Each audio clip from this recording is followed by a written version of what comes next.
Let's see the question regarding meiosis which of the statement is incorrect. Incorrect statement हम लोगों को बताना है। किसके बारे में बताना है? मियोसिस के बारे में हम बात कर रहे हैं।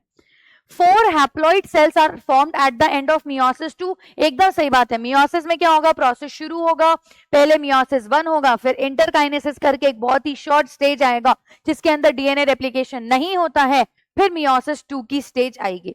मियोसिस 1 में prophase 1, metaphase 1, anaphase 1, telophase 1, cytokinesis, 2 cell बन जाएंगी, इंटरकाइनेसिस परफॉर्म करेंगी, मियोसिस 2 शुरू होगा, prophase 2, metaphase 2, anaphase 2, telophase 2, telo और साइटोकाइनेसिस हो जाएगा। 4 हैप्लॉइड सेल्स का प्रोडक्शन होगा। तो 4 haploid cells at the end of meiosis 2 बनती हैं। There are 2 stages in meiosis, meiosis 1 and meiosis 2। ये बात भी एकदम सही है। DNA replication occurs in the S phase of meiosis 2। ये गलत है भैया, बहुत गलत है। जरा समझिए कैसे। सबसे पहले थोड़ा सुंदर डायग्राम बनाए। चलो, तुम्हें सुंदरता पसंद है तो G1 S G2 और M में मियोसिस 1 शुरू हो गया है। ठीक है, तो क्या क्या होगा?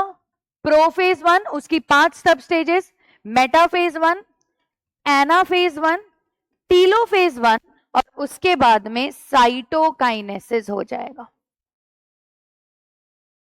ठीक है, फिर उसके बाद में आया इंटरकाइनेसिस के नाम की एक सब स्टेज, इंटरकाइनेसिस।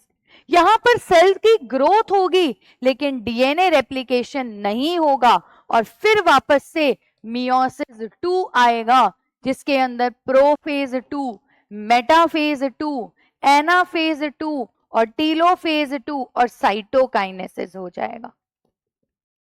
तो अगर मैं फोकस करूं तो डीएनए रेप्लिकेशन तो मियोसिस 1 से पहले हुआ, एस फेज में हुआ। सिर्फ एक ही जगह तो डीएनए रेप्लिकेशन हुआ, साइट ऑफ डीएनए रेप्लिकेशन। ये क्या है? Site of DNA replication. जरा देख के कहीं से भी बताओ कि मियोसिस 2 से पहले डीएनए रेप्लिकेशन हुआ? नहीं हुआ। इंटरकाइनेसिस में यही तो होता है कि यहां पर कोई भी डीएनए का रेप्लिकेशन नहीं होने वाला है। तो इसीलिए थर्ड स्टेटमेंट गलत हो गया है। चलो फोर्थ देख लेते हैं। Pairing of homologous chromosome and recombination at meiosis 1 सही है। इन्होंने पूछा था इनकरेक्ट स्टेटमेंट, सी मेरा इनकरेक्ट स्टेटमेंट है। Answer would be C. Thank you.